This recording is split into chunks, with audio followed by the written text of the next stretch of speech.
지하 1층 낡은 경비실. 성공한 사업가인 38세 이준혁은 74세 야간 경비원 정민수에게 이야기합니다. 어르신께 드릴 말씀이 있습니다. 무슨 말씀인데요? 준혁은 DNA 검사 결과지를 꺼냈습니다. 어르신의 머리카락으로 유전자 검사를 했습니다. 정민수의 눈이 커졌습니다. 어르신은 제 친아버지입니다. 정민수는 결과지를 보며 한참 동안 말이 없었습니다. 이게 무슨 뚱딴지 같은 소리요? 이 이야기는 입양 가정에서 자란 아들이 친부모를 찾는 이야기입니다. 왜 이런 일이 벌어졌던 걸까요? 사연 시작 전 구독과 좋아요 버튼을 눌러주세요. 여러분의 작은 응원이 더 나은 이야기를 만드는 힘이 됩니다. 6개월 전 2024년 초여름 서울 이준혁 38세 그가 운영하는 중견 IT 기업은 안정적으로 성장 중이었습니다. 직원 150명, 연매출 200억, 투자도 잘 들어오고 매출도 꾸준히 올랐습니다. 강남의 오피스타워 23층, 준혁의 사무실 창문으로는 서울 전경이 한눈에 들어왔습니다. 그날 밤 그는 사무실에 혼자 남아 야경을 바라보고 있었습니다. 건물마다 불이 켜져 있었고 차들이 쉼없이 오갔습니다. 준혁은 속으로 생각했습니다. 이렇게 다 가졌는데 왜 나는 늘 혼자인 것 같지?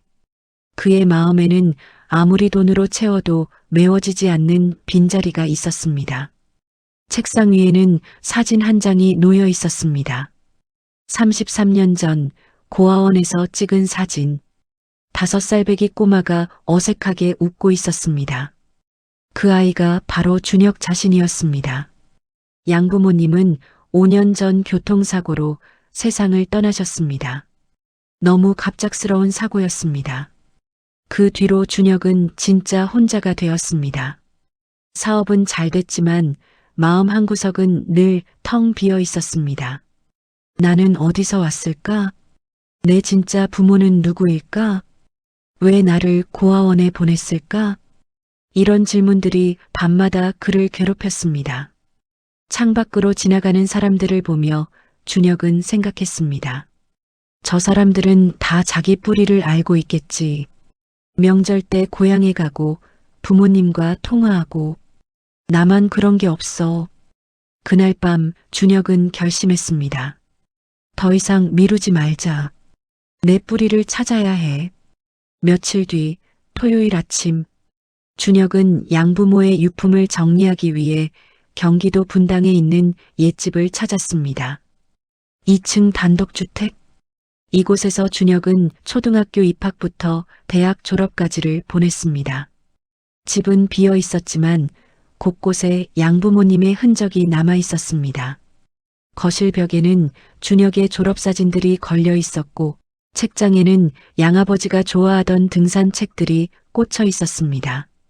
준혁은 2층 작은 방으로 올라갔습니다. 이곳은 양아버지의 서재였습니다. 오래된 책들 사이에서 준혁은 낡은 나무 상자 하나를 발견했습니다. 이게 뭐지? 상자를 열자 오래된 서류들이 나왔습니다. 입양 관련 서류, 고아원 기록, 그리고 노란 봉투 하나. 봉투에는 준혁에게라고 적혀 있었습니다. 양아버지의 필체였습니다. 손이 떨렸습니다. 봉투를 열자 편지가 한 장 들어 있었습니다. 준혁아, 이 편지를 읽고 있다면 아빠는 이미 세상에 없을 것이다.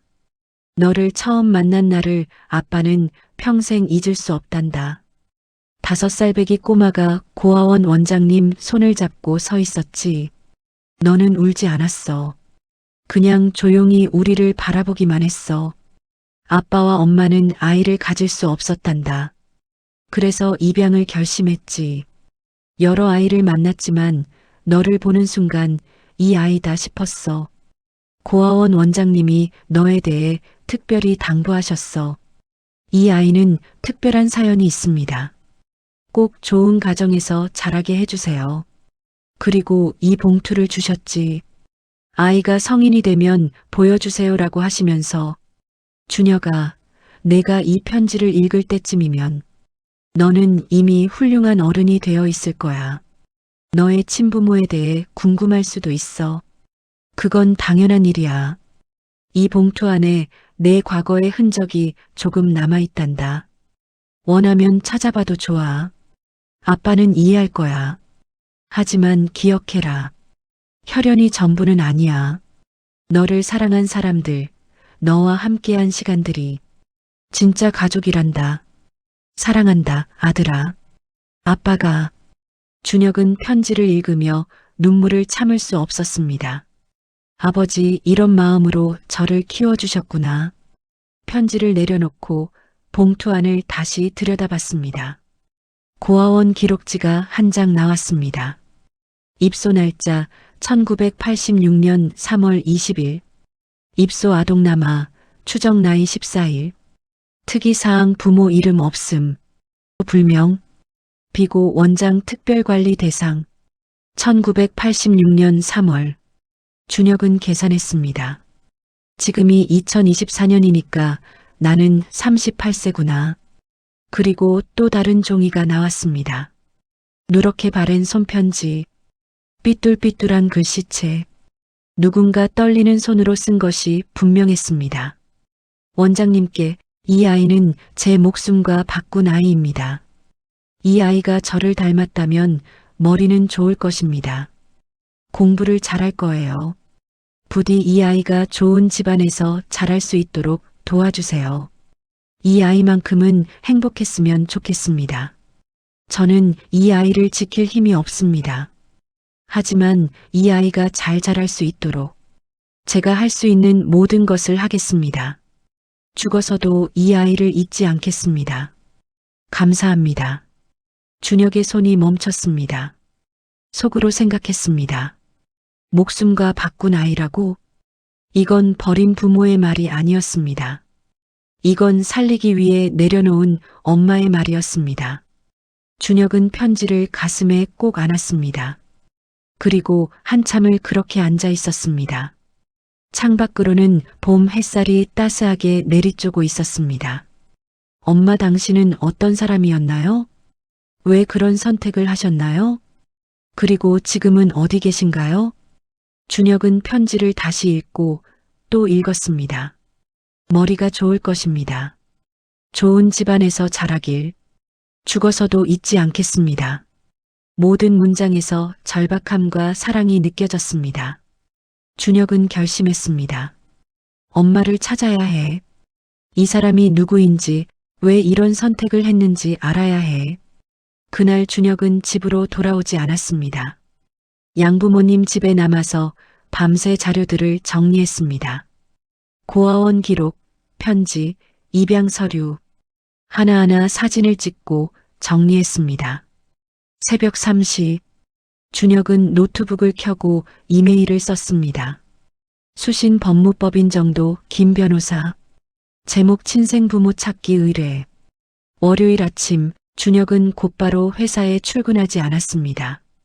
대신 마포구에 있는 그 고아원을 찾아갔습니다. 행복나눔 어린이집. 38년 전 이름은 은혜 고아원이었습니다. 지금은 이름을 바꾸고 아동보호시설로 운영되고 있었습니다. 건물은 새로 지어졌지만 위치는 그대로였습니다. 준혁은 깊은 숨을 들이쉬고 현관문을 열었습니다. 안녕하세요. 약속한 이준혁입니다. 사무실에서 60대 후반으로 보이는 여성이 나왔습니다. 아, 이 대표님. 오셨군요. 저는 박영희 원장입니다. 38년 전에도 원장님이셨나요? 아니요, 전임 원장님은 15년 전에 은퇴하셨어요. 하지만 말씀하신 사연에 대해선 제가 인수인계 받은 자료로 알고 있습니다. 박 원장은 준혁을 작은 응접실로 안내했습니다. 커피 드시겠어요? 네, 감사합니다. 잠시 후 박 원장은 오래된 파일 하나를 가져왔습니다. 1986년도 입소 아동 기록입니다. 전임 원장님께서 특별히 관리하셨던 케이스라고 하시더군요. 준혁은 파일을 받아들었습니다. 손이 떨렸습니다. 파일을 열자 흑백 사진이 한 장 나왔습니다. 갓 태어난 아기. 작은 손, 검은 눈 이게 나구나. 이 아이가 특별했던 이유가 뭐였나요? 박 원장은 잠시 망설이더니 말했습니다. 전임 원장님 말씀으로는 이 아이를 데려온 사람이 특별한 부탁을 했다고 합니다. 어떤 부탁이었나요? 이 아이는 꼭 좋은 가정에 입양될 수 있도록 해달라고요. 그리고 이렇게 덧붙이셨대요. 이 아이는 머리가 좋을 겁니다. 공부를 잘 시켜주세요. 준혁은 편지 내용을 떠올렸습니다. 그 사람이 제 친어머니인가요? 그건 저도 잘 모르겠습니다. 직접 오신 건 아니고 다른 사람이 아이를 데려왔다고 하더군요. 다른 사람이요? 네, 40대 정도 되는 여성분이었다고 합니다. 아이를 데려오면서 그 편지와 함께 이렇게 말했대요. 이 아이 엄마가 부탁했습니다라고. 준혁의 가슴이 두근거렸습니다. 그럼 제 엄마는 직접 오지 못한 상황이었던 건가요? 아마도 그랬을 것 같습니다. 박 원장은 파일에서 또 다른 서류를 꺼냈습니다. 그리고 이게 가장 특이한 부분입니다. 준혁이 서류를 받아보았습니다. 입금 내역서. 아이가 입소한 다음 달부터 매달 정기적으로 후원금이 들어왔습니다. 준혁의 눈이 커졌습니다. 후원금이요? 네, 그것도 상당한 금액이었어요. 1986년 기준으로 매달 100만 원씩이었습니다. 100만 원이면 그 당시로는 보통 직장인 월급이 50만 원에서 80만 원 정도였으니까 거의 한 사람의 월급보다 많은 셈이죠. 준혁은 숨을 삼켰습니다. 누가 보냈나요? 익명이었습니다. 은행 송금으로만 들어왔어요. 하지만 전임 원장님이 특별히 기록을 남겨놓으셨습니다. 박 원장은 다른 종이를 꺼냈습니다. 거기에는 연필로 적힌 메모가 있었습니다. 이 후원금은 이준혁 아동의 친모로 추정되는 사람으로부터 온 것으로 보임. 예금주 이름 김지은. 계좌번호 국민은행 XXX-XXXX-XXX. 준혁의 손이 떨렸습니다. 김지은 이게 제 엄마 이름인가요? 확실하진 않지만 전임 원장님은 그렇게 추정하셨던 것 같습니다. 이 후원금은 얼마나 계속됐나요? 박 원장의 표정이 어두워졌습니다. 5달입니다. 1986년 4월부터 8월까지. 그런데 8월 달에는 800만 원의 거금이 들어왔어요. 그 뒤로는 끊겼나요? 네, 한 번도 들어오지 않았습니다. 준혁은 속으로 생각했습니다. 5달 그때 엄마한테 무슨 일이 있었던 걸까? 혹시 그 이후에 엄마를 찾으려고 시도해 보셨나요? 전임 원장님께서 은행에 문의했다고 들었습니다. 하지만 개인정보 보호 때문에 알려줄 수 없다고 했대요. 준혁은 고개를 끄덕였습니다. 이 자료들 복사해 가도 될까요? 물론입니다. 당사자이시니까요. 박 원장은 복사기로 가서 모든 자료를 복사해 주었습니다. 준혁이 자료를 받아들 때 박 원장이 조용히 말했습니다. 이준혁 씨. 네. 제 개인적인 의견입니다만 그 어머니는 아이를 버린 게 아닙니다. 준혁이 박 원장을 바라봤습니다. 매달 100만 원씩 보낼 수 있는 사람이 왜 아이를 키우지 못했겠어요? 분명히 어쩔 수 없는 사정이 있었을 겁니다. 그런 것 같아요. 그리고 5달 만에 송금이 끊긴 것도 아마도. 박 원장은 말을 잇지 못했습니다. 준혁은 알았습니다. 돌아가셨을 수도 있다는 말씀이시죠? 미안합니다. 확실한 건 아니에요. 다만 그럴 가능성도 생각해 보셔야 할 것 같아서요. 준혁은 고개를 숙였습니다. 엄마 혹시 그때 돌아가신 건가요? 고아원을 나온 준혁은 차에 앉아서 한참을 움직이지 못했습니다. 손에는 복사된 자료들이 들려 있었습니다. 김지은. 그는 자료를 펼쳐 다시 읽어 내려갔습니다. 송금 내역을 보니 정확히 5번의 입금이 있었습니다. 1986년 4월부터 7월까지 매달 30일 100만 원, 그리고 8월 달에는 800만 원, 그리고 9월부터는 없었습니다. 준혁은 속으로 생각했습니다. 1986년 8월 이후에 무슨 일이 있었던 거지? 그는 즉시 전화를 걸었습니다. 김 변호사님, 저 이준혁입니다. 네, 대표님. 무슨 일이세요? 지금부터 제가 보내드리는 정보로 사람을 찾아주실 수 있을까요? 물론입니다. 어떤 정보인가요? 이름과 은행 계좌번호입니다. 1. 986년도 기록이에요. 1986년이면 꽤 오래됐네요. 하지만 해보겠습니다. 금융감독원에 조회 요청을 넣어볼게요. 그리고 한 가지 더 이 사람의 사망 여부도 확인해 주세요. 전화기 너머로 김 변호사의 조심스러운 목소리가 들려왔습니다. 친모님일 가능성이 높으신가요? 네, 그런 것 같습니다. 알겠습니다. 최대한 빨리 확인해 드리겠습니다. 전화를 끄는 준혁은 창밖을 바라봤습니다. 길거리를 지나가는 사람들, 저마다의 사연을 품고 살아가는 사람들, 엄마도 저 길을 걸었겠지. 나를 생각하면서 준혁은 시동을 걸었습니다. 회사로 가야 했지만 발길이 떨어지지 않았습니다. 대신 그는 한강공원으로 차를 몰았습니다. 한강변 벤치에 앉은 준혁은 강물을 바라봤습니다. 오후의 햇살이 강물 위에서 반짝이고 있었습니다. 엄마는 어떤 사람이었을까? 편지의 글씨체를 떠올렸습니다. 조금 삐뚤삐뚤했지만 정성스럽게 쓴 글씨. 이 아이는 제 목숨과 바꾼 아이입니다. 그 문장이 계속 머릿속을 맴돌았습니다. 목숨과 바꾼 아이. 그게 무슨 뜻일까? 설마 엄마가 나를 낳다가.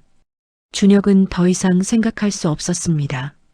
며칠 후 핸드폰이 울렸습니다. 김 변호사였습니다. 대표님, 결과가 빨리 나왔습니다. 준혁의 심장이 빠르게 뛰었습니다. 말씀하세요. 김지은 씨 1986년 9월 15일에 사망 신고가 되어 있습니다. 준혁의 세상이 멈춘 것 같았습니다. 사망 원인은요? 병사로 기록되어 있습니다. 자세한 내용은 확인이 어렵습니다. 가족은 있나요? 부모님은 이미 고인이시고 오빠 한 분이 생존해 계십니다. 오빠요? 네, 김철수 씨. 현재 충남 서천군에 거주 중입니다. 연락처를 보내드릴까요? 네, 부탁드립니다. 전화를 끄는 준혁은 한참을 그렇게 앉아 있었습니다. 1986년 9월 15일, 마지막 송금이 8월 30일, 그리고 보름 뒤에 돌아가셨다. 엄마 마지막까지 저를 생각하셨던 거네요. 눈물이 흘러내렸습니다. 38년 동안 참아왔던 눈물이 한꺼번에 쏟아졌습니다. 한강변 벤치에서 38세 남자가 소리 없이 울고 있었습니다. 지나가는 사람들은 그를 힐끔 보았지만 아무도 말을 걸지 않았습니다. 다음 날 준혁은 회사에 반차를 냈습니다. 대표님, 요즘 무슨 일 있으세요? 얼굴이 안 좋으신데. 비서 김민지가 걱정스럽게 물었습니다. 아니야, 괜찮아. 그냥 개인적인 일이 좀 있어서. 너무 무리하지 마세요. 고마워. 준혁은 차를 몰고 충남 서천으로 향했습니다. 서울에서 2시간 반. 준혁은 내비게이션을 따라 시골길로 접어들었습니다. 논과 밭이 펼쳐진 풍경. 가끔씩 작은 집들이 보였습니다. 목적지에 도착했습니다. 낡은 단층 시골집. 마당에는 텃밭이 있었고 빨래가 걸려 있었습니다. 준혁은 차에서 내려 대문 앞에 섰습니다. 이 안에 엄마의 오빠가 계시는구나. 심호흡을 하고 대문을 열었습니다. 안녕하세요. 마루에서 76세 노인이 고개를 들었습니다. 누구시오? 저는 서울에서 온 이준혁이라고 합니다. 김철수 어르신 맞으시죠? 그렇더만 무슨 일로? 준혁은 조심스럽게 다가갔습니다. 제가 어르신의 여동생 김지은 씨에 대해 여쭤볼 게 있어서 왔습니다. 김철수의 얼굴이 굳었습니다. 지은이를 어떻게 아시오? 혹시 안으로 들어가서 말씀드려도 될까요? 조금 긴 이야기입니다. 김철수는 잠시 망설이더니 고개를 끄덕였습니다. 들어오시오. 낡은 거실 벽에는 오래된 가족 사진들이 걸려 있었습니다. 준혁의 시선이 한 장의 사진에 멈췄습니다. 30대 초반으로 보이는 여성, 단정한 헤어스타일의 환한 미소. 저 사진이 내 여동생이요. 지은이. 준혁은 사진을 물끄러미 바라봤습니다. 저분이 내 엄마구나. 김철수가 보리차를 따라주며 말했습니다. 그래서 지은이에 대해 뭘 알고 싶으신 거요? 준혁은 가방에서 자료들을 꺼냈습니다. 저는 1986년에 고아원에 맡겨진 아이입니다. 김철수의 손이 멈췄습니다. 그리고 이 자료들을 보면 김지은 씨가 제 친모일 가능성이 높습니다. 준혁은 고아원 기록, 송금 내역, 그리고 그 편지를 보여줬습니다. 김철수는 편지를 읽으며 손이 떨렸습니다. 이게 지은이 필체가 맞소? 잠시 침묵이 흘렀습니다. 김철수가 천천히 입을 열었습니다. 지은이는 참 똑똑한 애였소. 그의 목소리가 멀어졌습니다. 우리 집안은 가난했소. 부모님은 농사를 지으셨고 나는 장남으로 집안일을 도왔지. 하지만 지은이는 달랐소. 어떻게 다르셨나요? 공부를 정말 잘했어요. 전교 1등은 기본이고 서울대학교에 장학금으로 들어갔지. 우리 집안에서 대학 간 사람은 지은이가 처음이었소. 준혁은 조용히 들었습니다. 졸업하고 나서는 외국계 회사에 취직했어요. 당시로는 정말 대단한 일이었지. 월급도 많이 받고 서울에서 혼자 살면서 잘 나갔소. 그럼 어떻게? 김철수가 한숨을 쉬었습니다. 1985년 가을, 지은이가 갑자기 집에 왔소. 그것도 임신한 몸으로. 준혁의 심장이 쿵 내려앉았습니다. 저희 부모님은 깜짝 놀라셨지. 결혼은 언제 하냐, 남자는 누구냐 물어보셨는데 지은이는 아무 말도 하지 않았소. 아버지가 누군지 말씀하지 않으셨나요? 한마디도요. 그냥 혼자 나을 거예요 라고만 했소. 김철수는 잠시 말을 멈췄습니다. 그때 지은이 배가 이미 많이 불러 있었소. 6개월쯤 됐던 것 같소. 그럼 여기서 출산하셨나요? 아니요. 한 달쯤 있다가 다시 서울로 올라갔소. 서울 병원에서 나을 거예요 라고 하면서. 그 뒤로는요?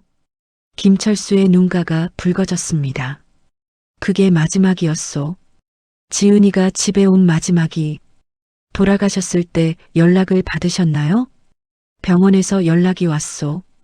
김지은 씨의 보호자이십니까? 하고 급히 올라갔더니 지은이는 이미 세상을 떠난 뒤였소. 준혁은 숨을 삼켰습니다. 아이는 어떻게 됐냐고 물었더니 병원 사람들도 모른다고 했소.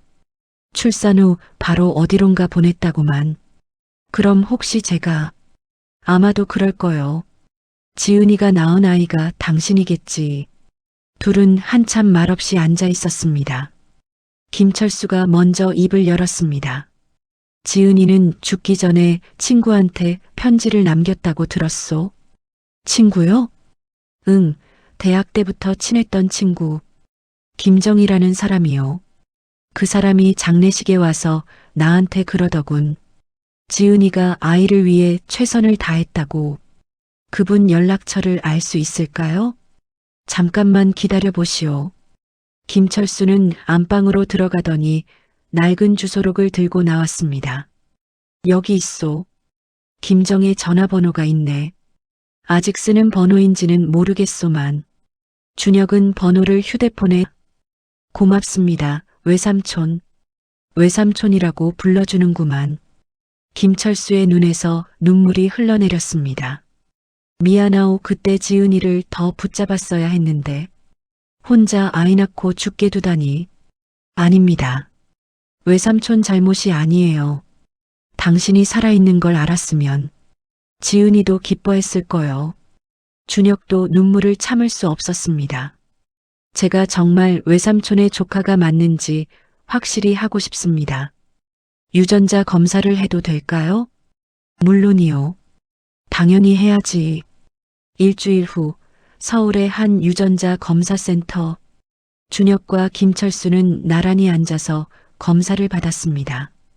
이준혁 씨, 김철수 씨, 검사는 간단합니다. 구강 상피세포만 채취하면 됩니다.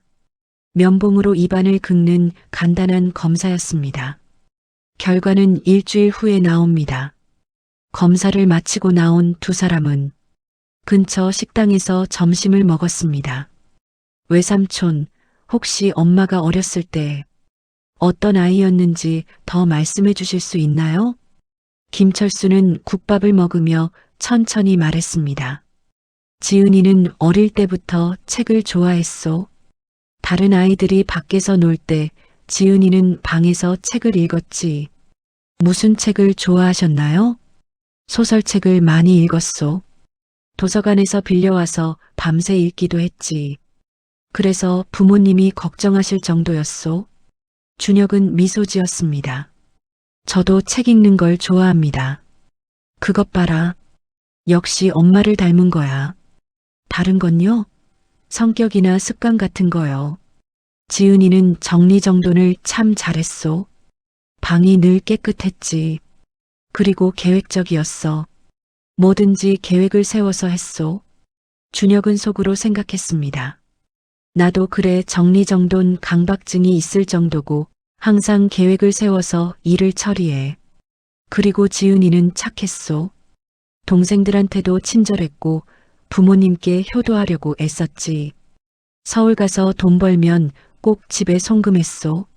엄마가 참 좋은 분이셨네요. 그래, 그런데 왜 그렇게 된 건지. 김철수는 한숨을 쉬었습니다. 지은이가 왜 혼자 아이를 낳으려고 했는지, 왜 아버지 얘기는 한마디도 안 했는지 지금도 이해가 안 돼요. 어쩔 수 없는 사정이 있었겠죠. 그랬겠지. 일주일 후 준혁의 이메일로 검사 결과가 도착했습니다. 손이 떨렸습니다. 파일을 열었습니다. 유전자 검사 결과 보고서. 검사 대상 이준혁 남 38세, 김철수 남 76세.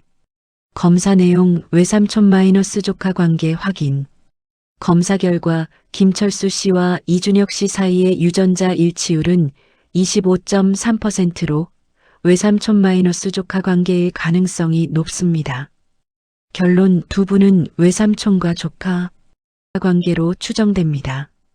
준혁은 화면을 보며 한참을 있었습니다. 이제 확실해졌어. 김지은 씨가 내 엄마야. 그는 즉시 김철수에게 전화를 걸었습니다. 외삼촌, 저 준혁이에요. 결과 나왔어요. 그래, 어떻게 나왔소? 확실합니다. 저희는 외삼촌과 조카예요. 전화기 너머로 김철수의 울먹이는 소리가 들렸습니다. 그렇구만, 지은이 아들이 맞구만. 외삼촌, 다음 주에 뵐게요. 엄마 산소 위치 좀 알려주세요. 응, 우리 선산에 있소. 부모님 옆에 모셨지. 꼭 찾아뵙겠습니다. 전화를 끄는 준혁은 창밖을 바라봤습니다. 엄마, 이제 제가 찾아갈게요. 그날 저녁 준혁은 김정희에게 전화를 걸었습니다. 여보세요? 안녕하세요. 김정희 여사님 맞으시죠? 네, 맞는데요. 누구시죠? 저는 이준혁이라고 합니다. 김지은 씨에 대해 여쭤볼 게 있어서 연락드렸습니다. 전화기 너머가 조용해졌습니다. 지은이를 어떻게 아세요? 혹시 시간 되시면 만나 뵐 수 있을까요? 통화로는 설명하기 어려운 내용이라서요. 그러시죠. 언제가 좋으세요? 내일 오후 어떠세요? 좋아요. 어디서 만날까요? 해화역 근처는 어떠세요? 알겠어요. 내일 2시에 해화역 2번 출구에서 만나요. 감사합니다. 다음 날 오후 2시, 해화역 2번 출구. 준혁은 약속 장소에 먼저 도착해 기다렸습니다. 10분 후 70대 초반으로 보이는 여성이 다가왔습니다. 혹시 이준혁 씨? 네, 김정희 여사님이시죠?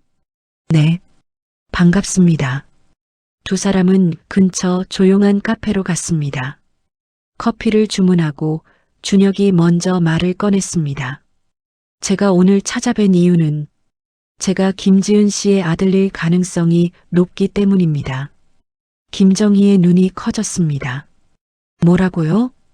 저는 1986년 3월에 고아원에 맡겨진 아이입니다. 그리고 최근에 친모를 찾다가 김지은 씨를 알게 됐습니다. 준혁은 모든 자료를 보여줬습니다. 편지, 송금 내역, 유전자 검사 결과.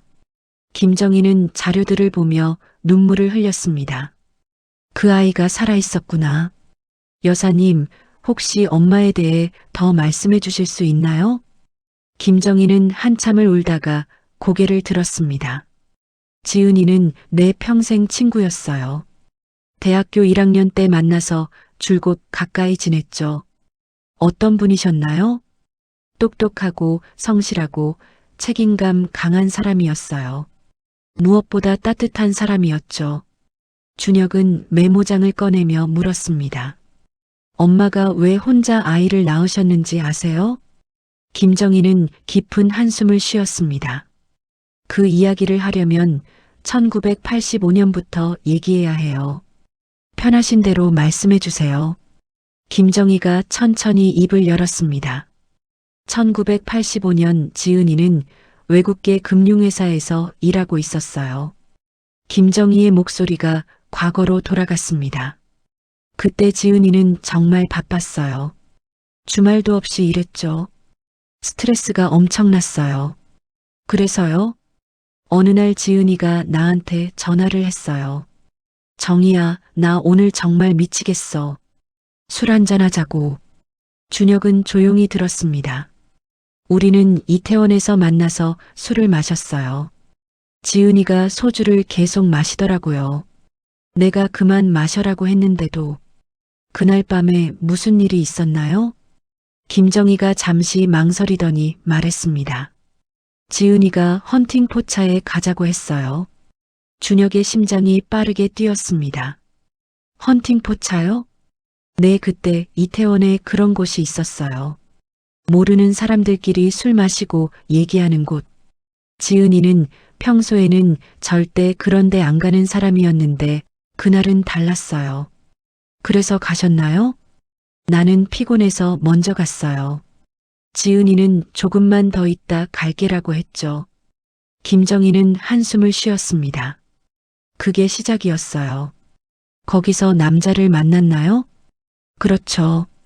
지은이가 다음날 나한테 전화했어요. 목소리가 이상하더라고요. 뭐라고 하셨나요? 정희야, 나 어젯밤에 실수했어. 모르는 남자랑 그러더라고요. 준혁은 숨을 삼켰습니다. 지은이는 엄청 후회했어요. 내가 왜 그랬을까? 정말 미친 짓이야라고 하면서 울었어요. 그 남자에 대해서는 뭐라고 하셨나요? 별로 얘기 안 했어요. 다만 이태원 근처에서 식당을 운영하는 사람이라고 들었어. 요리 얘기를 많이 하더라. 손이 참 굳은 살투성이었어라고만 했죠. 그럼 연락처는요? 안 받았대요. 서로 그냥 헤어졌다고. 김정희가 물을 마시며 계속했습니다. 그리고 2달쯤 지났을 때 지은이가 또 전화했어요. 이번엔 울면서 임신 사실을 아셨나요? 네, 정희야, 나 임신한 것 같아라고. 병원에는 가셨나요? 갔죠. 내가 같이 갔어요. 산부인과에서 검사를 했는데 김정희의 목소리가 떨렸습니다. 의사가 그러더래요. 축하합니다. 임신 8주입니다. 그런데요? 환자분, 자궁에 문제가 있는 것 같습니다. 정밀 검사를 받아보셔야 할 것 같습니다라고 준혁은 불안한 예감이 들었습니다. 정밀 검사 결과는요? 김정희의 눈에 눈물이 고였습니다. 자궁암 초기 단계였어요. 자궁암이요? 네, 의사가 말했어요. 지금 낙태하고 즉시 치료를 시작하면 완치 가능합니다. 하지만 아이를 낳으면요? 산모가 1년 안에 사망할 가능성이 매우 높습니다라고 준혁은 말문이 막혔습니다. 그럼 의사가 낙태를 권했나요? 물론이죠. 당장 수술하셔야 합니다. 시간을 끌면 안 됩니다라고 했어요. 엄마는 뭐라고 하셨나요? 김정희가 고개를 들었습니다. 눈물이 뺨을 타고 흘러내렸습니다.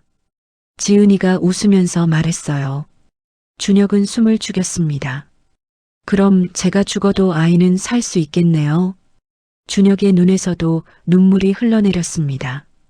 의사가 깜짝 놀라서 무슨 말씀을 하시는 겁니까? 지금 목숨이 달린 문제입니다라고 했어요. 엄마는요? 지은이가 조용히 말했어요. 저는 이 아이를 낳을 겁니다라고. 김정희는 손수건으로 눈물을 닦았습니다. 나도 말렸어요. 지은아, 미쳤어? 내가 죽으면 아이는 어떻게 키워? 차라리 지금 수술하고 나중에 다시 아이 낳으면 되잖아라고. 그래도 마음을 바꾸지 않으셨나요? 안 바꿨어요. 정희야, 나는 이 아이를 버릴 수 없어. 이 아이는 내 아이야라고 했어요. 준혁은 주먹을 쥐었습니다. 손톱이 손바닥에 박혔습니다. 병원에서 나와서도 지은이는 결심이 확고했어요. 나는 이 아이를 낳을 거야. 내가 죽어도 이 아이만은 살려야 해라고. 그럼 그 남자한테는 말씀 안 하셨나요? 김정희가 고개를 저었습니다. 안 했어요. 지은이가 말했어요. 일회성 관계였어.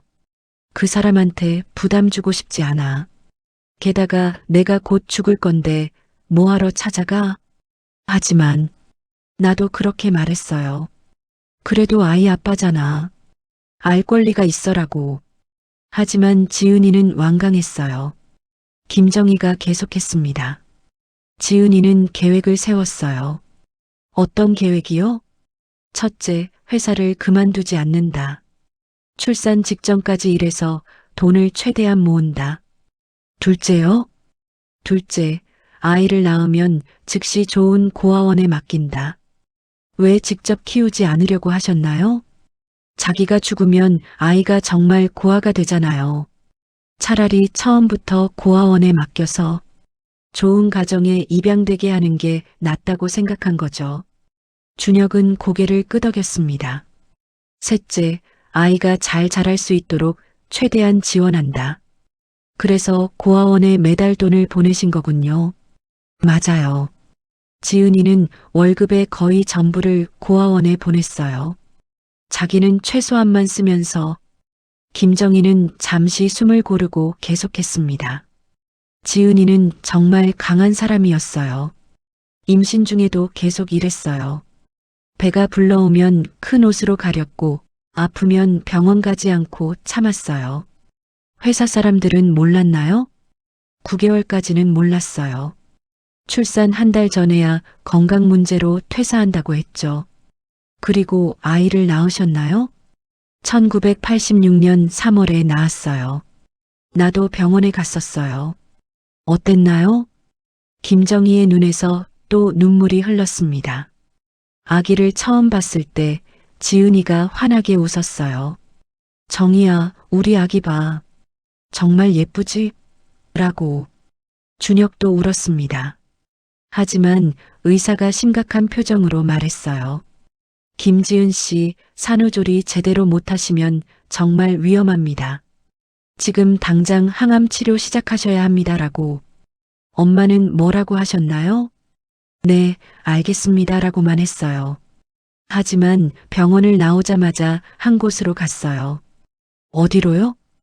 은혜 고아원. 거기 원장님이 지은이 대학 선배였어요. 아, 그래서 그 고아원을. 네. 지은이가 아기를 안고 원장님한테 말했어요. 이 아이를 부탁합니다. 꼭 좋은 가정에 입양될 수 있게 해주세요라고. 아기와 헤어질 때는 어떠셨나요? 김정희는 말을 잇지 못했습니다. 한참을 울다가 겨우 말했습니다. 지은이가 아기를 한참 안고 있었어요. 미안해, 아가야. 엄마가 너를 지켜주지 못해서 미안해라고 계속 중얼거렸어요. 그리고요? 아기를 원장님한테 건네면서 마지막으로 뺨에 입을 맞췄어요. 그리고 그 편지를 같이 줬어요. 준혁은 가방에서 그 편지 사본을 꺼냈습니다. 이 편지 말씀이시죠? 김정희가 편지를 보며 고개를 끄덕였습니다. 지은이가 병원에서 쓴 거예요.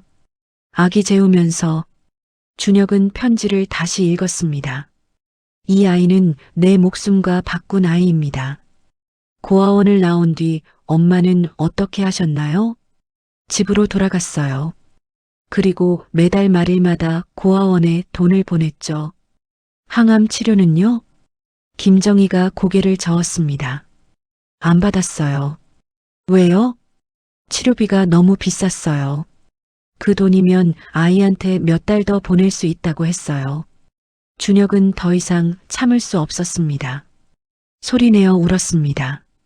카페 안 사람들이 그를 쳐다봤지만 상관없었습니다.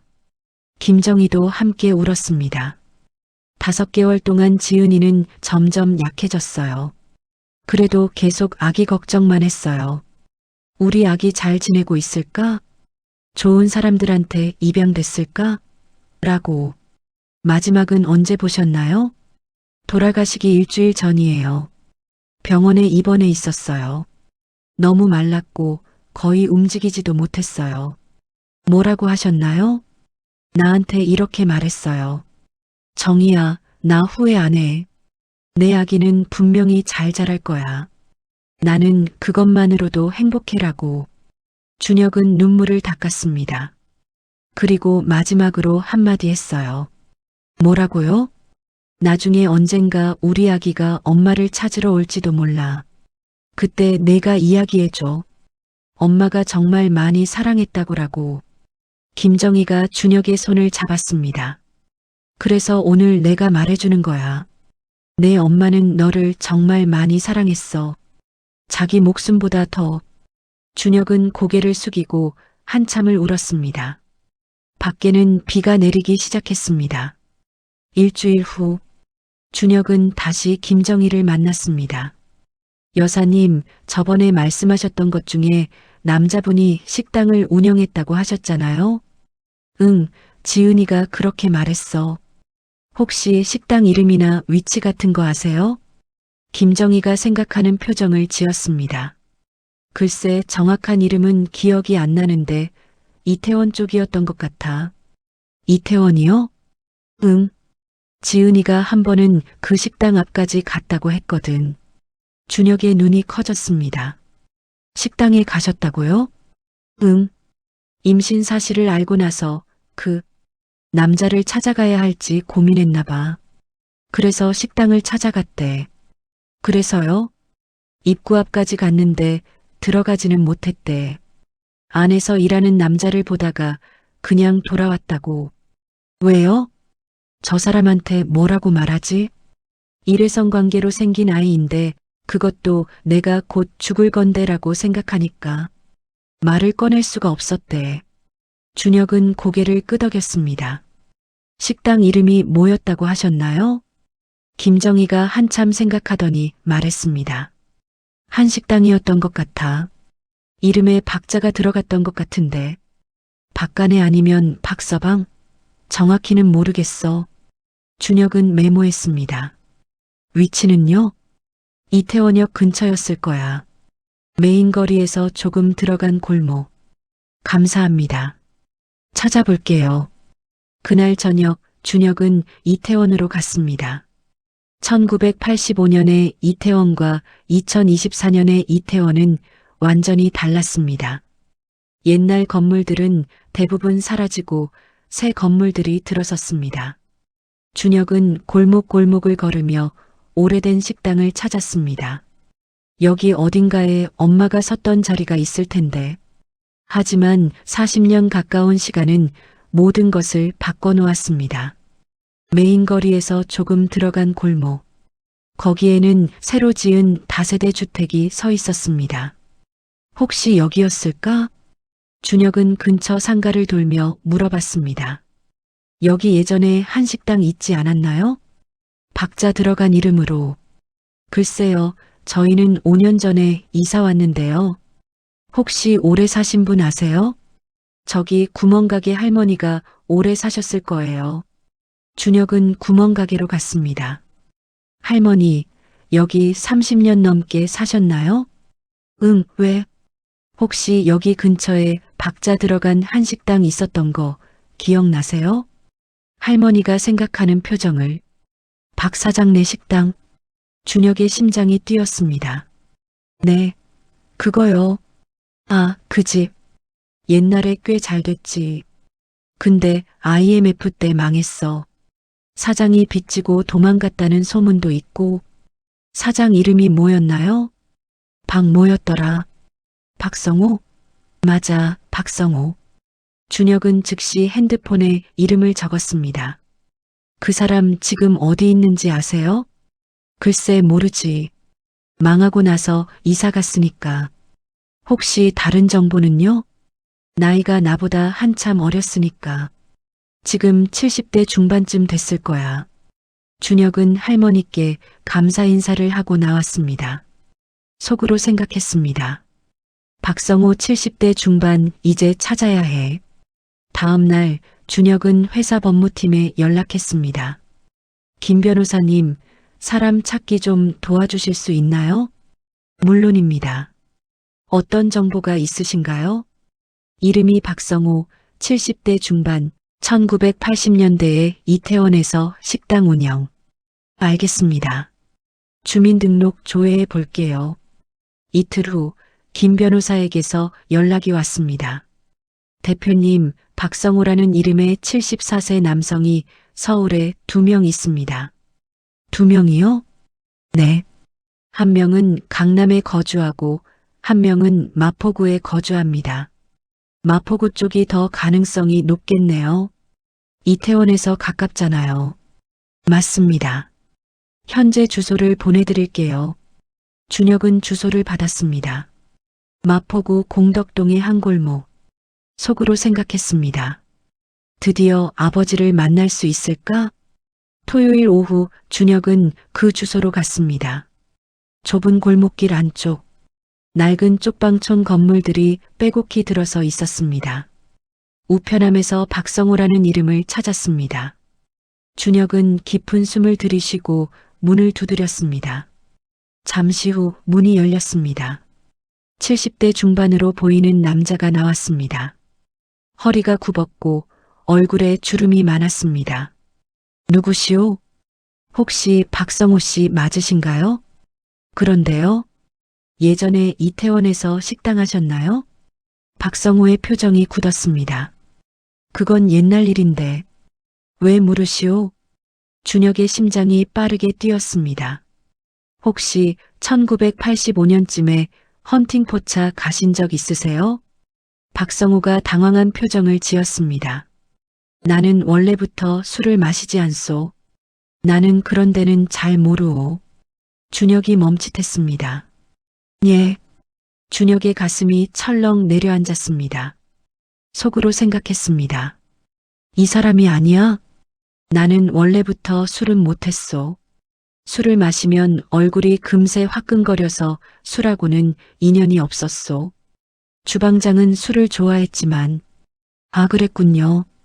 준혁은 실망스러운 표정을 지으면서 박성호의 집을 나왔습니다.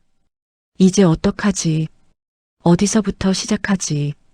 준혁의 머리가 복잡해졌습니다. 잠시 길모퉁이 낮은 계단에 앉았습니다. 그런데 순간 박성호의 말이 생각났습니다. 주방장은 술을 좋아했다는 말. 혹시 신락 같은 희망을 안고 박성호의 집을 다시 찾아갔습니다. 박성호의 대문을 세게 두드렸습니다. 박성호가 의아한 표정으로 나왔습니다. 어르신 조금 전에 주방장 이야기하셨죠? 함께 일하셨던 주방장에 대해 말해줄 수 있나요? 주방장?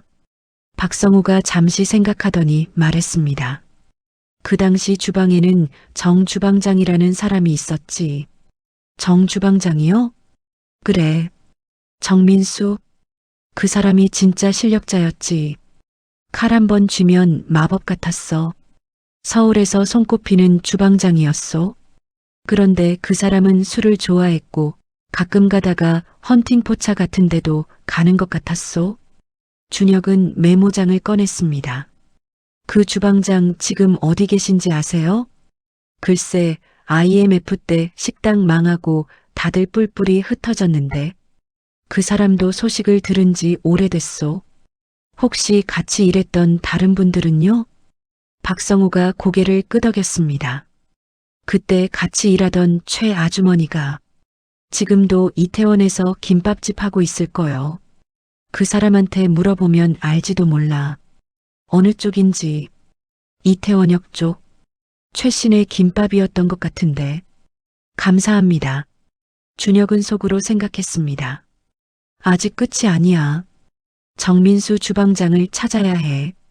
그날 오후 준혁은 다시 이태원으로 갔습니다. 김밥집을 하나하나 찾아다니며 최신혜를 수소문했습니다. 세 번째 가게. 혹시 최 사장님 계세요? 60대 후반 여성이 나왔습니다. 네, 제가 최 씨인데요. 혹시 30년 전에 박신혜 식당에서 일하셨나요? 최 사장의 눈이 커졌습니다. 어머, 그걸 어떻게 아세요? 맞아요. 거기서 일했죠. 준혁은 가슴이 두근거렸습니다. 혹시 거기 정 주방장 아셨나요? 정 주방장? 당연하죠. 정민수 주방장님. 그때 서울에서 손꼽히던 실력자셨어요. 어떤 분이셨나요? 최 사장의 표정이 밝아졌습니다. 정말 대단한 분이었죠. 칼질 한번 보면 감탄이 절로 나왔어요. 요리에 진심이셨죠. 손님들이 줄을 서서 기다렸을 정도예요. 지금 어디 계신지 아세요? 최 사장의 표정이 어두워졌습니다. 몇 년 전에 한번 봤어요. 종로 쪽 어느 건물에서 경비 일한다고 하더라고요. 준혁은 가슴이 아팠습니다. 경비요? 네, 안타까운 일이죠. 그렇게 실력 좋던 주방장님이 주식 투자를 잘못하는 바람에 정말 고생 많이 하셨다고 들었어요. 혹시 어느 건물인지 정확히는 모르겠는데 종로 3가 쪽이었던 것 같아요. 그때 우연히 길 가다가 봤거든요. 건물 지하 경비실이었던 것 같은데. 감사합니다. 준혁은 속으로 생각했습니다. 종로 3가 건물이 수십 개는 되는데. 하지만 포기할 순 없어. 그날부터 준혁은 종로 3가 일대의 건물들을 하나씩 찾아다녔습니다. 낮에는 회사 일을 하고 저녁이 되면 종로로 갔습니다. 야간 경비는 보통 저녁 6시부터 다음날 아침까지 근무합니다.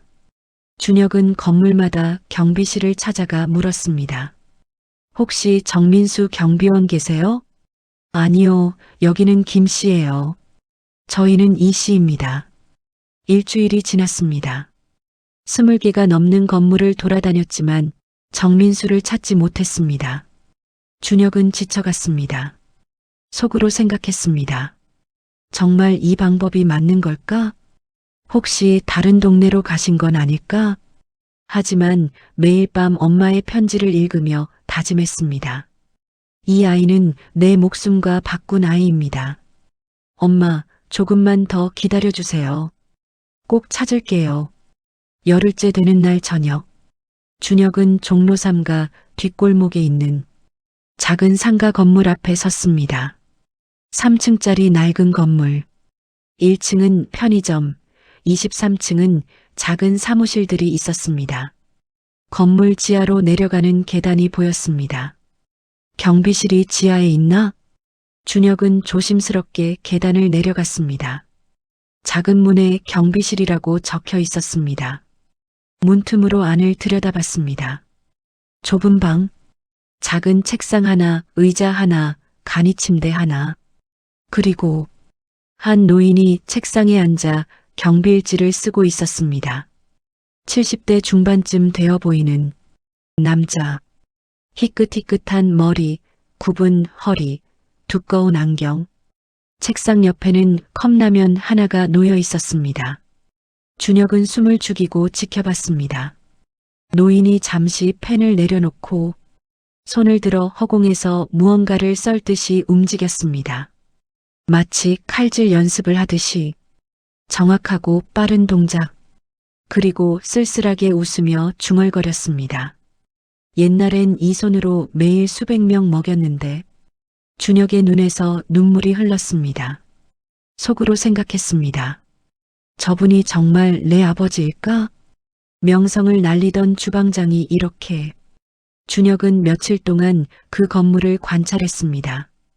정민수는 매일 저녁 6시에 경비실로 출근했습니다.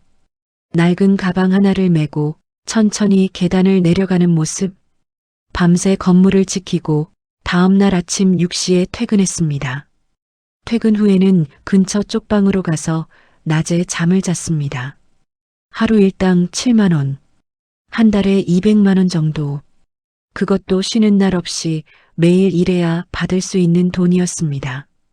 준혁은 가슴이 아팠습니다. 어느 날 밤 준혁은 경비실 근처에서 정민수를 지켜봤습니다. 정민수는 컵라면을 먹으며 오래된 요리책을 보고 있었습니다. 책장을 넘기며 무언가 적고 있었습니다. 준혁은 속으로 생각했습니다. 아직도 요리를 잊지 못하시는구나. 일주일째 되는 날, 준혁은 결심했습니다. 확실히 해야 해. 정말 이분이 내 아버지인지. 저녁 7시쯤 준혁은 용기를 내어 경비실 문을 두드렸습니다. 안녕하세요? 정민수가 문을 열었습니다. 네, 무슨 일이세요? 저 이 건물 3층에 사무실 있는 사람인데요. 궁금한 게 있어서요. 아, 그러세요. 들어오세요.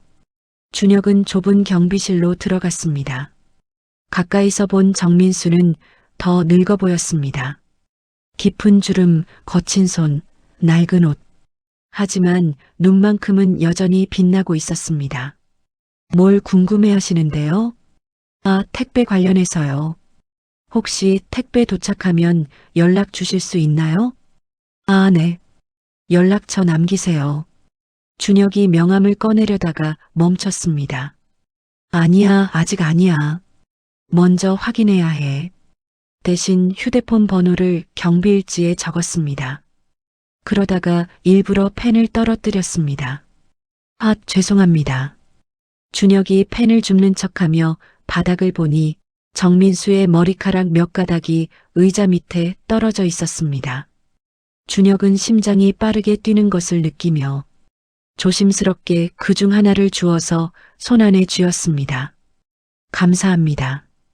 그럼 택배 오면 연락 주세요. 네, 그러겠습니다.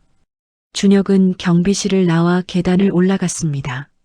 손 안에 머리카락을 휴지에 조심스럽게 싸서 봉투에 넣었습니다. 속으로 생각했습니다. 이제 확인해야 해. 정말 이분이 내 아버지인지. 다음 날 아침, 준혁은 유전자 검사 기관을 찾았습니다. 부자관계 확인 검사를 의뢰하고 싶습니다. 네, 두 분의 샘플이 필요한데요. 제 것은 지금 채취하시면 되고, 이건 상대방 것입니다. 준혁은 머리카락이 든 봉투를 건넸습니다. 머리카락으로도 검사가 가능한가요? 네, 가능합니다. 다만 모근이 붙어 있어야 합니다. 검사 담당자가 현미경으로 확인했습니다. 네, 모근이 있네요. 검사 가능합니다. 결과는 언제쯤? 일주일 후에 나옵니다. 준혁은 고개를 끄덕이며 생각했습니다. 일주일 평생 중 가장 긴 일주일이 되겠지. 일주일. 준혁에게는 정말 평생 중 가장 긴 일주일이었습니다. 회사 일을 하면서도 계속 그 생각뿐이었습니다. 만약 아버지가 맞다면, 만약 아니라면, 어떻게 말씀드려야 하지? 밤에는 잠을 이룰 수 없었습니다. 매일 밤 엄마의 사진을 보며 중얼거렸습니다. 엄마, 제가 아버지를 찾고 있어요. 조금만 더 기다려주세요. 일주일 후 드디어 그날이 왔습니다. 준혁의 이메일로 결과가 도착했습니다. 오후 2시, 준혁은 회의를 모두 취소하고 사무실 문을 잠갔습니다. 손이 떨렸습니다. 심호흡을 몇 번 하고 이메일을 열었습니다. 유전자 검사 결과 보고서. 검사 대상 이준혁 남, 38세, 익명 샘플. 검사 내용 친자 관계 확인. 검사 결과 두 샘플 간의 유전자 일치율은 99.99%로 부자 관계가 확실합니다. 결론 친부자 관계입니다. 준혁은 한참을 화면을 바라봤습니다. 눈물이 흘러내렸습니다. 아버지를 찾았다. 준혁은 의자에 주저앉아 한참을 울었습니다. 기쁨과 슬픔과 안도감이 한꺼번에 밀려왔습니다.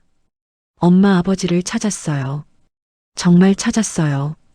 그날 저녁 6시, 준혁은 결심을 하고 그 경비실을 찾아갔습니다.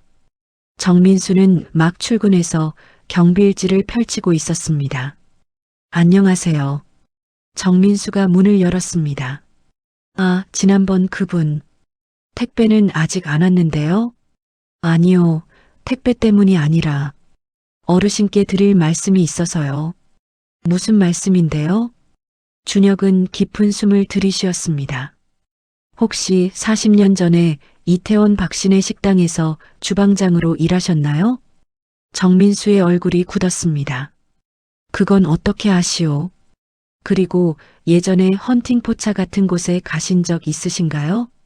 정민수가 한 발 뒤로 물러섰습니다. 당신은 도대체 누구요?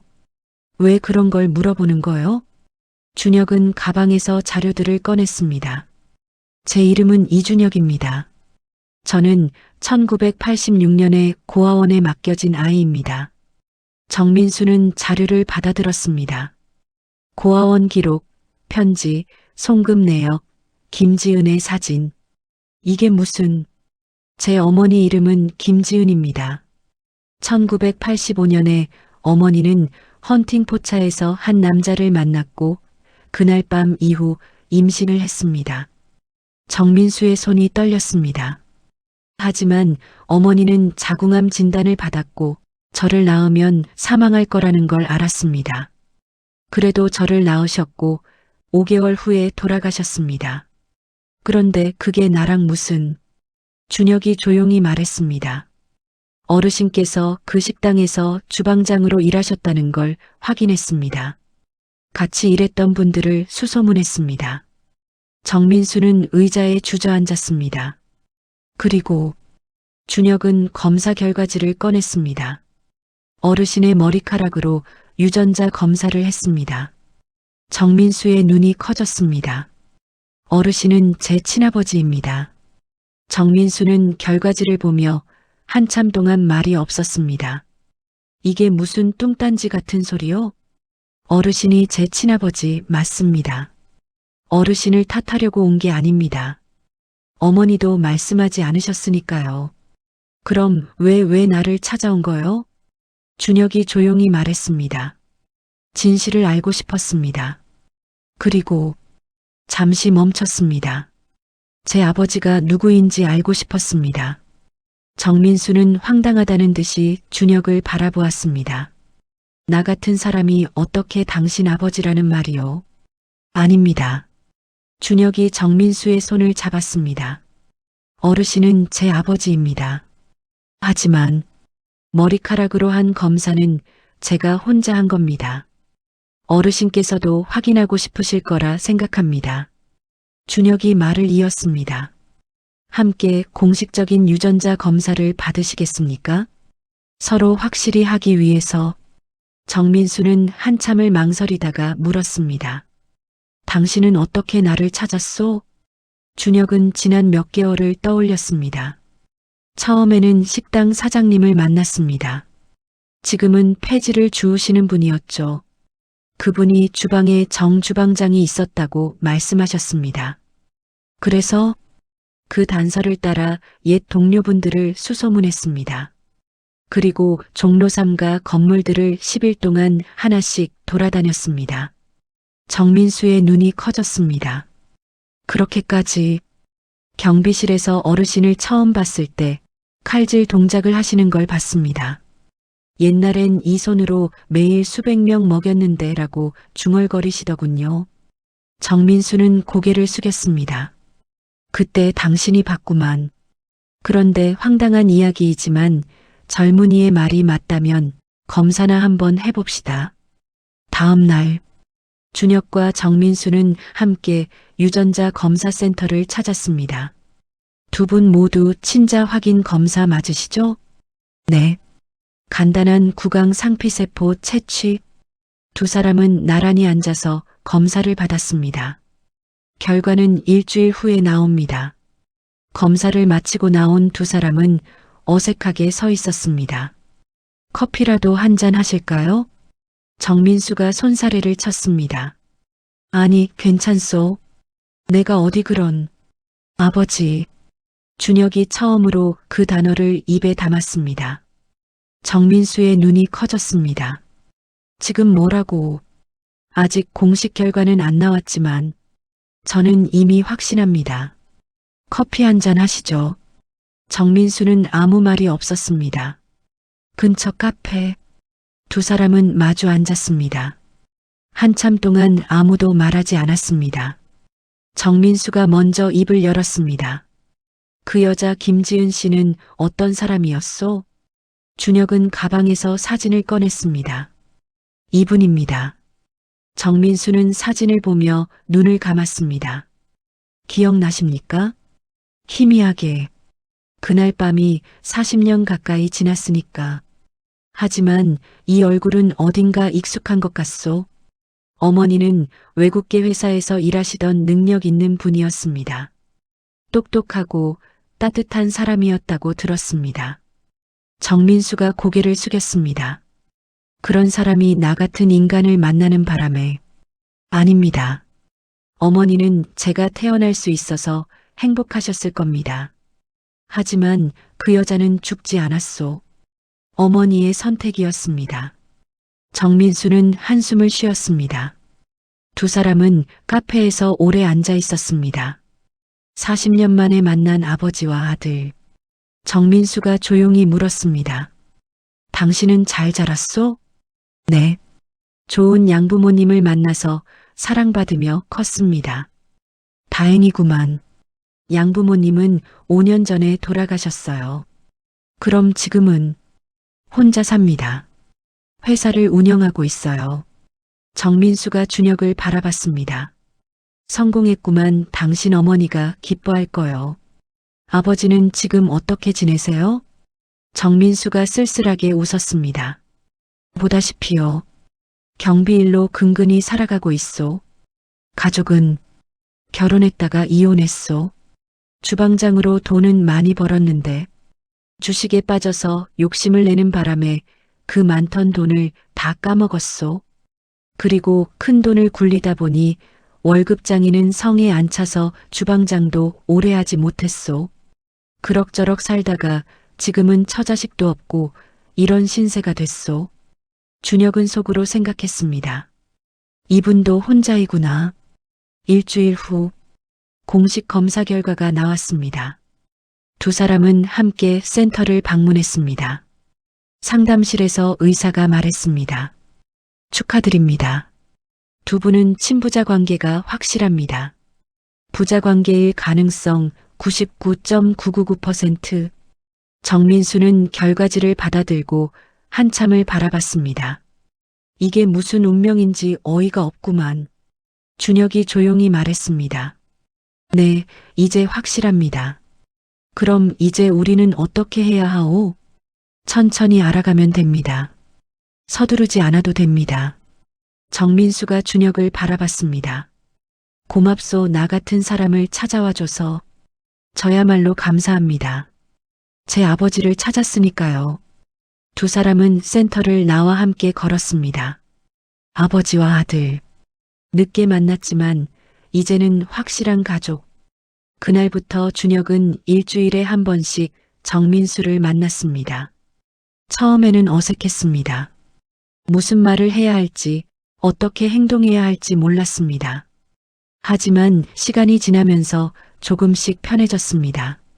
아버지, 요즘 건강은 어때요? 괜찮다.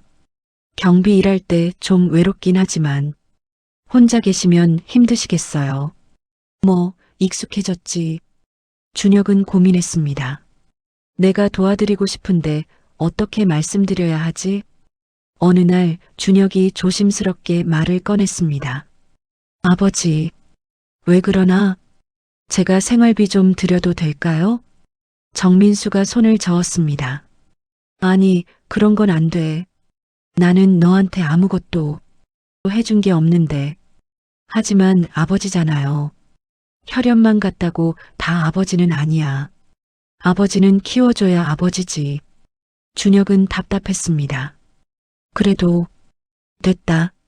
나는 혼자서도 잘 살았다. 속으로 생각했습니다. 자존심이 있으시구나.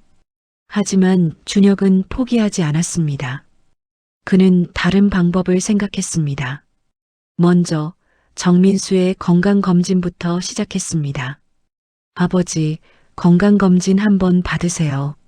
제가 예약해놨어요. 그런 거 필요 없다. 저를 위해서라도 받아주세요. 아버지 건강 상태를 알아야 제가 마음이 편해요. 정민수는 마지못해 동의했습니다. 검사 결과는 좋지 않았습니다. 고혈압, 당뇨, 관절염. 74세 노인이 제대로 된 치료 없이 살아온 결과였습니다. 아버지, 병원 다니셔야 해요. 병원비가 얼만데. 제가 부담할게요. 안 돼. 그건 안 돼. 왜요?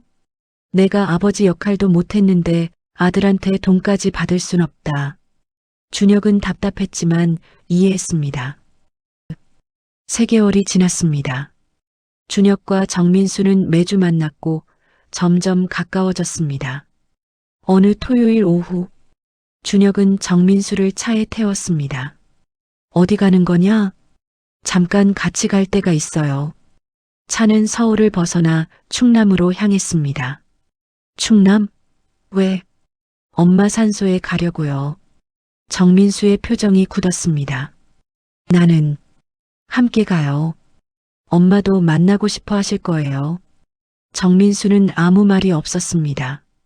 이 시간 후 충남 서천의 산소에 도착했습니다. 김철수 외삼촌도 함께 나와 있었습니다. 준혁아 왔구나. 그리고 이분이 네, 제 친부입니다. 정민수 씨예요. 김철수와 정민수는 복잡한 표정으로 서로를 바라봤습니다. 처음 뵙겠습니다. 김철수입니다. 정민수입니다. 죄송합니다. 제가 여동생을. 아닙니다. 서로 몰랐던 일이니까요. 세 남자는 산을 올라 김지은의 묘 앞에 섰습니다. 묘비에는 이렇게 적혀 있었습니다. 김지은 1951년에서 1986년 자식을 위해 희생하신 어머니 편히 잠드소서. 준혁이 묘비 앞에 무릎을 꿇었습니다. 엄마 제가 왔어요. 그의 목소리가 떨렸습니다. 늦어서 정말 미안해요. 이제야 찾아뵙게 됐네요. 눈물이 흘러내렸습니다. 엄마가 저를 위해 얼마나 희생하셨는지 이제 알아요. 목숨을 바쳐서 저를 살려주셨죠. 준혁은 잠시 말을 멈췄습니다. 엄마, 저는 잘 자랐어요. 좋은 양부모님을 만나서 사랑받으며 컸어요. 대학도 가고 회사도 차렸어요. 엄마가 원하셨던 대로 저는 머리가 좋았나 봐요. 공부를 잘했거든요. 준혁이 웃으며 울었습니다. 그리고 오늘은 아버지와 함께 왔어요. 정민수가 무릎을 꿇었습니다. 김지은 씨, 그의 목소리가 떨렸습니다. 미안합니다. 정말 미안합니다. 내가 당신을 그렇게 만들었소. 혼자 아이 낳고 혼자 죽게. 정민수의 눈에 눈물이 맺혔습니다. 만약 알았다면 내가 뭐라도 했을 텐데. 적어도 함께 있어줬을 텐데. 이렇게 늙어서 이제야 찾아와서 미안하오. 새 남자는 묘 앞에서 한참을 울었습니다. 햇살이 따스하게 내리쬐었습니다. 바람이 불어와 나뭇잎을 흔들었습니다. 마치 김지은이 그들을 위로하는 것 같았습니다. 산을 내려오는 길에 준혁이 말했습니다. 아버지, 이제 경비일 그만하세요. 또 그 얘기냐? 제가 집을 마련해 드릴게요. 안 된다고 했잖아. 아버지가 원하지 않으시면 저를 위해서라도 받아주세요. 무슨 소리냐?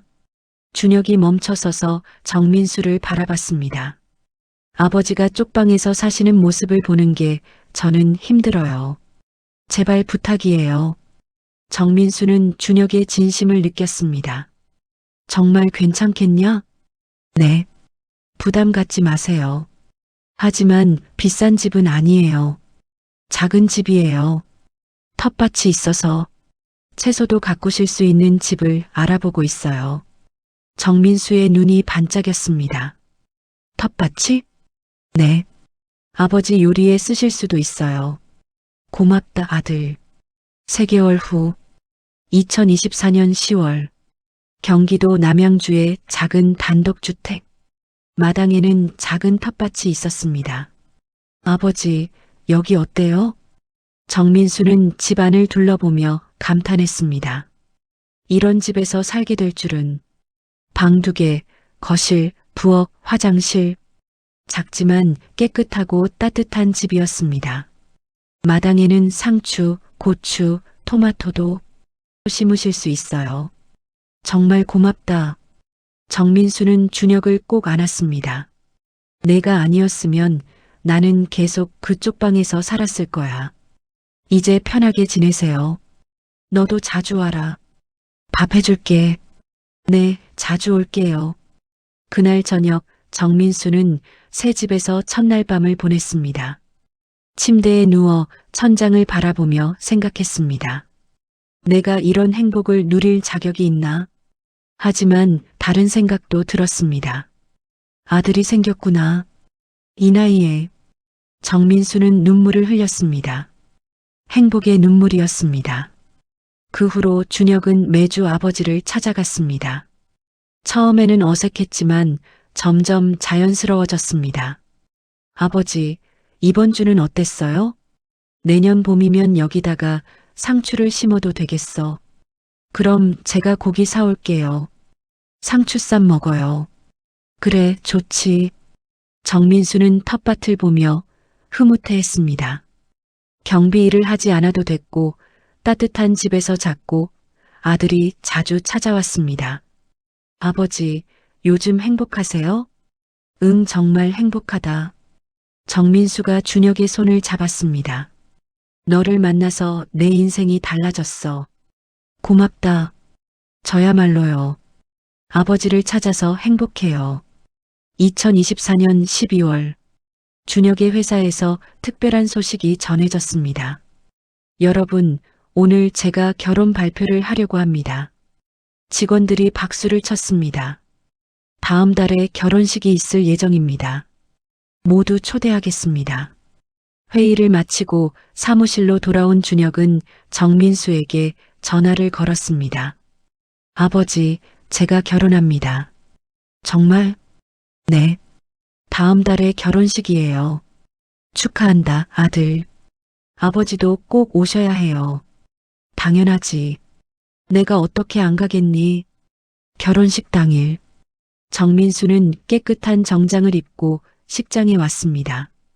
1년 전 경비실에서 컵라면을 먹던 노인의 모습은 찾아볼 수 없었습니다. 아버지, 준혁이 달려와 정민수를 안았습니다. 잘 어울리세요. 너도 정말 멋지구나. 신부가 나타났습니다. 아름다운 웨딩드레스를 입은 신부. 정민수는 눈물을 흘렸습니다. 지은이도 이런 나를 보고 싶어 했을 거야. 엄마도 기뻐하실 거예요. 피로연이 끝나고 준혁은 정민수와 단둘이 앉았습니다. 아버지, 오늘 정말 행복했어요. 나도 그래. 내가 이렇게 좋은 사람 만나서 정말 다행이야. 아버지가 계셔서 더 행복했어요. 정민수가 준혁의 손을 잡았습니다. 준혁아, 고맙다. 나 같은 사람을 아버지로 인정해줘서 당연한 거예요. 하지만 내 양아버지가 진짜 아버지야. 나는 그냥 아니에요. 두 분 다 제 아버지예요. 양아버지는 저를 키워주신 아버지고 아버지는 저를 이 세상에 태어나게 해주신 아버지예요. 정민수는 눈물을 닦았습니다. 내가 이렇게 성숙하게 자란 게 자랑스럽다. 다음해 2025년 10월 준혁은 정민수에게 전화를 걸었습니다. 아버지, 병원으로 와주세요. 무슨 일이냐? 아기가 태어났어요. 정민수는 급히 병원으로 달려갔습니다. 병원 복도에서 기다리던 준혁이 정민수를 맞이했습니다. 아버지, 아기는 건강해요. 아들이에요. 정민수의 눈에서 눈물이 흘렀습니다. 할아버지가 됐구나.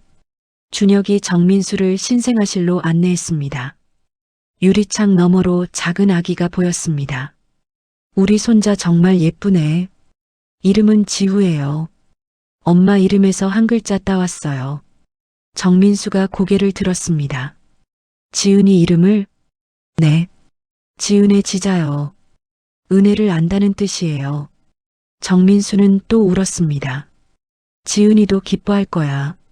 준혁이 정민수의 어깨에 손을 얹었습니다. 아버지, 저희 가족이 생겼어요. 그래, 우리 가족이. 두 사람은 오랫동안 유리창 앞에 서 있었습니다. 할아버지와 아빠, 그리고 그 안에 작은 생명. 김지은의 희생으로 시작된 생명이 이어지고 있었습니다. 2026년 1월, 카페에 마주 앉은 준혁과 정민수. 유전자 검사 결과지가 테이블 위에 놓여 있었습니다. 준혁이 조용히 말했습니다. 이게 시작이었어요. 이 종이 한 장으로 우리의 인생이 바뀌었죠. 정민수가 고개를 끄덕였습니다. 그래, 이 종이가 우리를 아버지와 아들로 만들어줬지. 하지만 진짜 아버지와 아들이 된 건 그 이후예요. 맞아. 함께 보낸 시간들, 함께 나눈 이야기들. 그게 우리를 진짜 가족으로 만들었지. 준혁이 정민수의 손을 잡았습니다. 아버지, 사랑해요. 나도 사랑한다, 아들. 두 사람은 오래도록 손을 잡고 있었습니다. 그리고 아버지, 응? 이번 주말에 지우 돌잔치예요. 꼭 오세요. 당연하지. 내가 어떻게 안 가겠니? 준혁이 미소 지었습니다. 엄마가 보셨으면 좋았을 텐데. 지은이도 보고 있을 거야. 하늘에서. 다음 날 오전, 준혁과 정민수는 김지은의 산소를 다시 찾았습니다.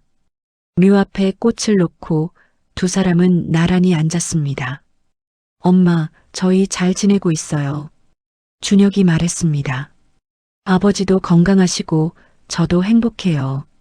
그리고 엄마의 손자 지우도 잘 자라고 있어요. 정민수가 덧붙였습니다. 지은 씨, 당신이 목숨 걸고 지킨 아이가 이렇게 훌륭하게 자랐어요. 자랑스럽지요? 그리고 늦었지만 고마워요. 우리 아들을 세상에 데려다줘서. 오전 햇살이 묘비를 비쳤습니다. 바람이 불어와 두 사람의 머리카락을 흔들었습니다. 준혁은 속으로 생각했습니다. 엄마, 저는 행복해요. 아버지도 찾았고 가족도 생겼어요. 엄마의 희생이 헛되지 않았어요. 세 사람은 그렇게 오랫동안 함께 있었습니다.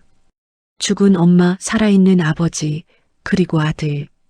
늦게 만났지만 이제는 진짜 가족이 된 세 사람. 그리고 그 사랑은 지우에게로 이어지고 있었습니다. 오늘 이야기가 당신의 마음에 작은 울림을 주셨다면 구독과 좋아요를 눌러주세요.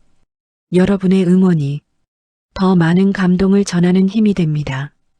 감사합니다.